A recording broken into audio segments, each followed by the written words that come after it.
I think some of the great, exciting sustainability kind of initiatives and textiles are recycled textiles and plant-based textiles. So we're seeing more and more plant-based textiles, not just in expensive brands. I mean, Stella McCartney uses them. Quite a lot of expensive brands have started bringing out vegan leather, plant-based leather, not just PU leather, handbags, etc. But you're starting to see it in more and more brands now, starting to see that used in kind of soles for shoes and things like that as well.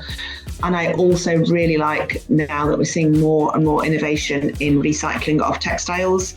Circ is one that CIRC, we saw a talk with one of their principals at one of the Remake Ambassador calls, and they have worked out a way to recycle polycotton, which is a very common fabric, and fabrics that are mixed together are very hard to recycle.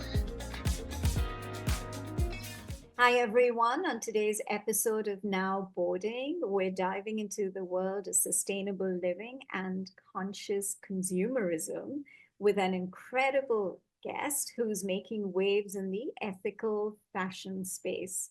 So joining me today is the founder of Good Maker Tales, which is a platform that became a go-to resource for sustainable wardrobe tips, industry insights, and also interviews with ethical brands. So thank you so much for joining me today, Julie. Thank you for the introduction. It's really nice to be here today. You started Good Maker Tales during, as you've mentioned, a very challenging time for you. So yeah, what was it that actually, maybe if you want to get into the challenging times, you may, and if not, then we'll just skip that bit. But what actually motivated you to launch the platform, and how did you navigate those early days? I think it's interesting to talk about why I did it, really, because I'd had a very kind of successful career in real estate for many years, and I was very happy doing that as well. And then I moved to Spain, and I was very happy with my job there as well, although the working conditions are quite different in Spain to the UK and other parts of the world where I'd worked. And I was made redundant in the middle of COVID, in the middle of 2020, and I was 6 months pregnant at the time. And normally my reaction would have been to look for another job, but obviously being pregnant changes things somewhat. And I think it's just interesting to talk a little bit about kind of having children and being female and the workplace and how that affects our decisions. Because if I'd been in the UK, it probably would have been quite different, because in the UK, although paid maternity leave isn't necessarily very long, most women will take a minimum really of 6 months maternity leave. 9 months or a year is quite common to see. Whereas in Spain, and then they would probably go back to work part-time, a few days a week, shorter hours, and nurseries cater for that, and they take children for 1, 2, 3 days a week, mornings only, afternoons or whatever, really flexible for women's, or not even women's, but working parents' requirements. Whereas in Spain, although some things are a lot better because men's paternity rights are exactly the same as women's, which is great. At the time, the maternity leave was 3 months. You could stretch it to about 4 months, and then you're expected back in the office full time. And obviously that would have been slightly different after COVID, but not taking that into account at the time because I hadn't experienced what life was going to be like post-COVID. I just felt like I don't want to go back to work full time after 4 months. I've worked a long time, I've worked hard to have children. We had IVF, several rounds of IVF to have children. I don't want to just put my child into a nursery and go back to work after 4 months. I want to enjoy this time. So how can I make that happen? And so I was fairly conscious that I wanted to work for myself. And those circumstances were kind of things that made that a reality for me. And certainly coming back to the UK, I've really seen the difference in terms of like nurseries and everything else that I mentioned.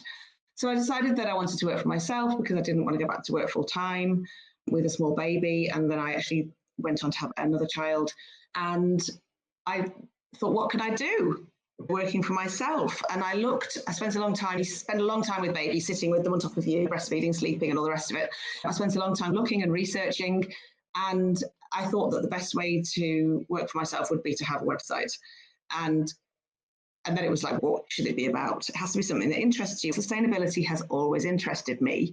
And specifically because I worked in real estate, I was very interested in green buildings. I worked in Abu Dhabi for 3 years on a green city called Masdar.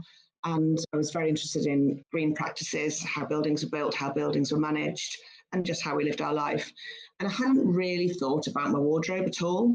In fact, while I was working in Abu Dhabi and I was living in Dubai at the time, I was really enjoying kind of creating green buildings, but at the same time going out and buying new clothes every week. That's what you do in Dubai. You go shopping. Complete hypocrite without realizing it. And then I started to, with the time that I had, I started to learn a lot more about sustainable fashion. And I actually did a course in sustainable fashion. And I became an ambassador for an amazing organization called Remake, who are an advocacy organization for garment worker rights. And I really realized how important it was and how massive the impact of fashion is on the environment. I wouldn't say that it's more or less than buildings. I don't have those figures, so I don't know, but it's massive and really important and something that I really wanted to talk about. Having had no experience whatsoever in setting up a website before, I had a company set the website up for me. I then didn't like it at all. I completely redesigned.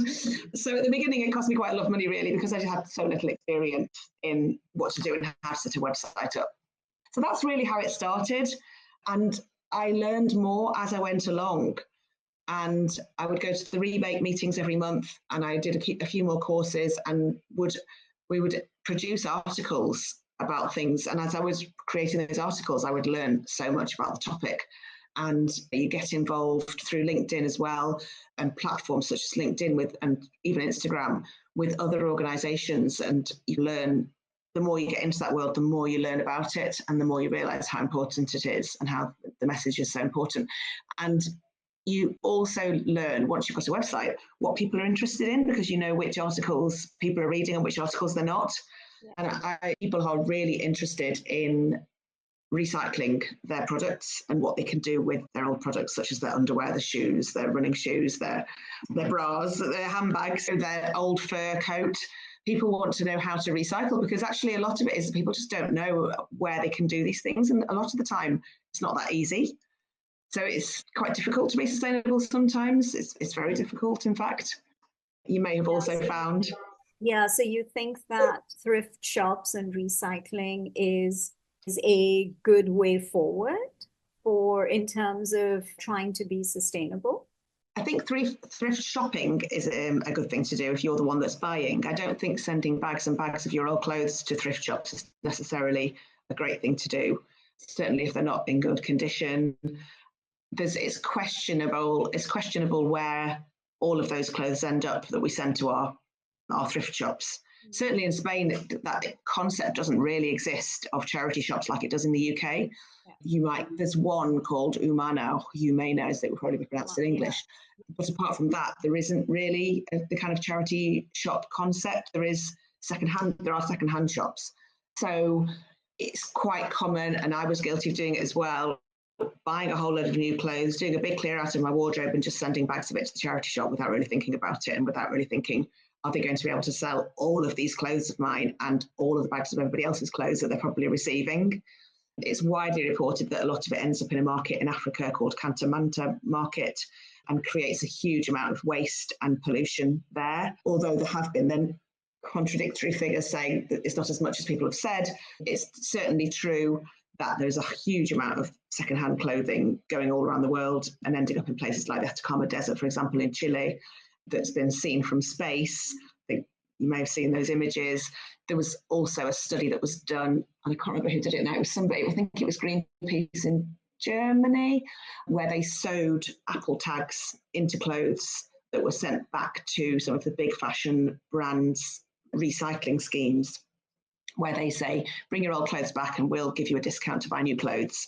And therefore people take their old clothes back, possibly even ones that they may still have worn otherwise, get 10% or whatever off their new clothes, buy a whole load of new fast fashion clothes, and then think that this big brand will look after those clothes secondhand. But actually, these clothes were ending up just getting shipped all over the place, all around the world. And some of them even, I think, were burnt. So it is a massive problem about what happens to our old clothes. How can consumers actually identify what is truly sustainable? Which are the brands that are truly sustainable versus those that you have a lot of brands that use sustainability as a marketing tactic, but are they really sustainable is the question. So how do you actually, how do me or others or even yourself as a consumer, how do you actually identify who these truly sustainable brands are? What is the difference? It's really difficult. It's almost impossible. It's not impossible, but it's really difficult. There's a few things that I love. I love the app by Good On You. So Good On You are another platform about sustainable fashion. They have an app and they rate brands. Remake, who I'm an ambassador for, also don't have an app as such, but they do have a rating platform as well that they rate some of the very big brands, and they do rate a few smaller brands as well. So I love their rating platforms because they have a team of experts looking into those companies, because none of us individually are experts in a brand and what goes on behind the scenes of a brand. All we can see is what they show us. The Remake and Good On You have those experts doing that on our behalf, which I think is amazing. So if you can use those resources, that's fantastic. Something else that I like to look out for are certifications. I don't think all certifications are created equal, but I'm seeing a lot more companies now that are certified as B corporations, which is a great thing. I also look at the materials that companies use. Like I really like GOTS cotton, GOTS certified cotton, that's GOTS, which is the Global Organic Textile Standard. There's other types of organic cotton, but I think that is probably the best one, because if you get something that is got, not just cotton actually, but it's organic textiles. So if something is got certified, they've gone right through the chain and certified it right back down to the farmer. And it looks at working conditions and social conditions, as well as just the fact that it's organic and hasn't had any kind of pesticides used. So I really like looking out for that certification. And I think you just have to be kind to yourself. You can't be 100% sustainable all the time. You just can't. None of us can. You have to just do the best that you can. I've got two small children. I would love to buy every single thing for them from sustainable brands, but sometimes I can't.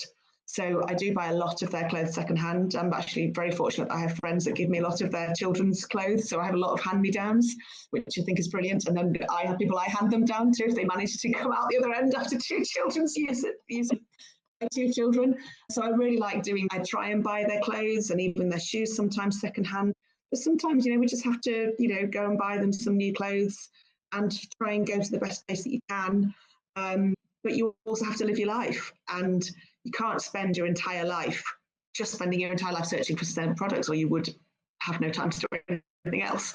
And I think everyone has to just be kind to themselves. And I think it's great we're not in Europe, unfortunately, the UK now, as I'm very heavily aware, having moved back from Spain and having two children who are half Spanish and half British, and a partner who's Spanish, trying to get a visa to live in the UK. So I'm very conscious that we're not in Europe, but Europe is amazing in terms of its regulations that it's bringing in.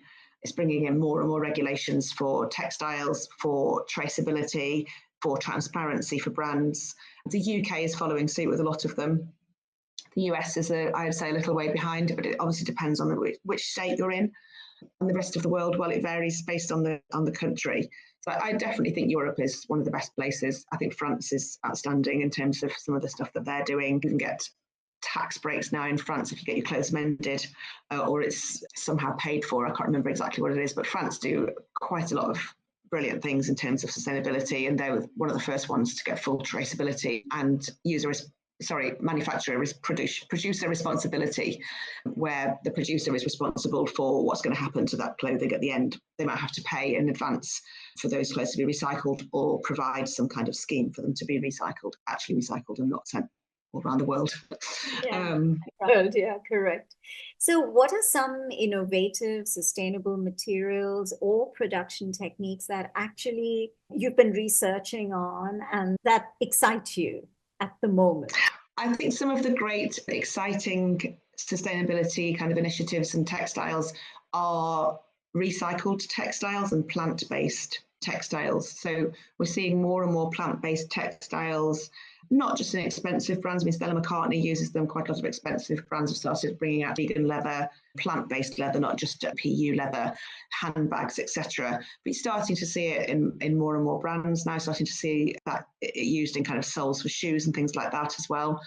And I also really like now that we're seeing more and more innovation in recycling of textiles.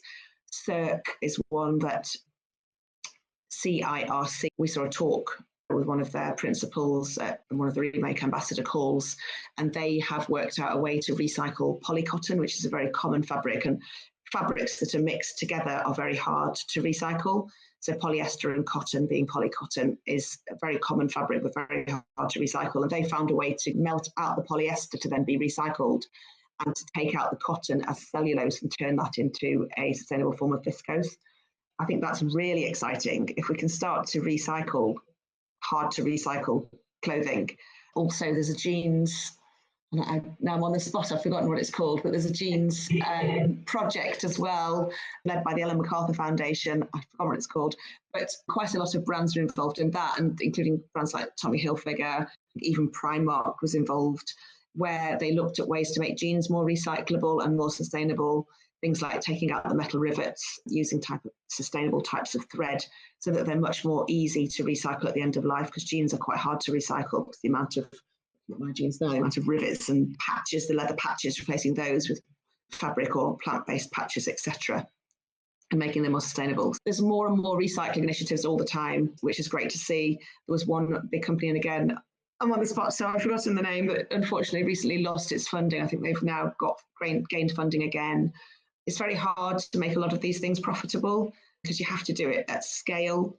And big brands like H&M and Zara have got behind people like Circ, which is really necessary. These big brands are good and bad at the same time. H&M do, at the end of the day, pump out fast fashion and try and encourage people to buy new clothes when they don't necessarily need them. So that goes against the concept of sustainability. But they're big enough to have the money to invest in technologies, and they are doing, which is great. Unfortunately, the money that they're getting is from selling fast fashion. It's a bit of a circle, really. But we can say a lot of bad things about these brands and the fast fashion that they're pumping out. People are buying it, unfortunately. More people are starting to buy secondhand, but they are investing in a lot of research into new technologies which are needed. But I think the governments have to step in and regulate, because people aren't just going to do it out of the kindness of their heart. A brand can choose to sell a t-shirt that cost 25 pence to make and sell it for £20, or they can get a t-shirt that costs £10 to make and sell it for £20. What are they going to do? If it's a big company answering to shareholders that needs to see growth. And unless governments are regulating and telling them that they can't do that, then I think they're going to keep doing it. Apart from a small number of fantastic brands that are out there who are doing it, and they are doing it out of the love of their heart, but they're not big multinational corporations. So governments have to step in and regulate. That's really the only way forward, I think. One thing everyone can do today to make their home less toxic, if you had to just mention one thing, especially related to fashion, maybe? I was going to say the one thing that everybody can do that doesn't cost you any money and you don't have to buy anything is open your windows. I do it. It sounds so stupid. And I didn't used to do it because I'm always cold. And so somebody would open the window and I'd be like, close that window. It's too cold in here. What are you doing having the window open? And the more and more I've read about toxic items in our home and learned about toxic items in our home, the more I open my windows every day. And then I sit there. Yesterday, I was like, why is it so cold in here? And then I realized several of the windows in the house were open. So I went around closing them again, even if you only have them open for 5 minutes, especially if it's like where you spend such a lot of time. I'm sure people do. Some people do it anyway. But I certainly was always, as they have a word for it in Spanish, friolera, which means a person that always feels the cold. So I am a friolera, and I never used to open the windows, and now I have them open all the time. So I think that's one thing you can do. But in terms of non-toxic, you can look for the label Oecotex, which is a really good label. I was talking about certifications before. There's a brilliant video showing how it's pronounced in loads of different languages. In English, it's pronounced Oecotex. Oekotex. And you're seeing it on more and more clothes and soft furnishings now, including mattresses, mattress toppers, bedding. So I would look out for that certification as well. One other thing to mention is upcycling. So upcycling has had a massive, massive boost and growth, which could be just mending your clothes or turning your clothes into a completely new thing. There's just some amazing stuff on the internet. And I'm planning to launch another site, actually, which is going to be about upcycling, showing people's photographs of their upcycled fashion. So I'll let you know when that launches. Yeah, it's just amazing, some of the creations that people make. They really are fantastic.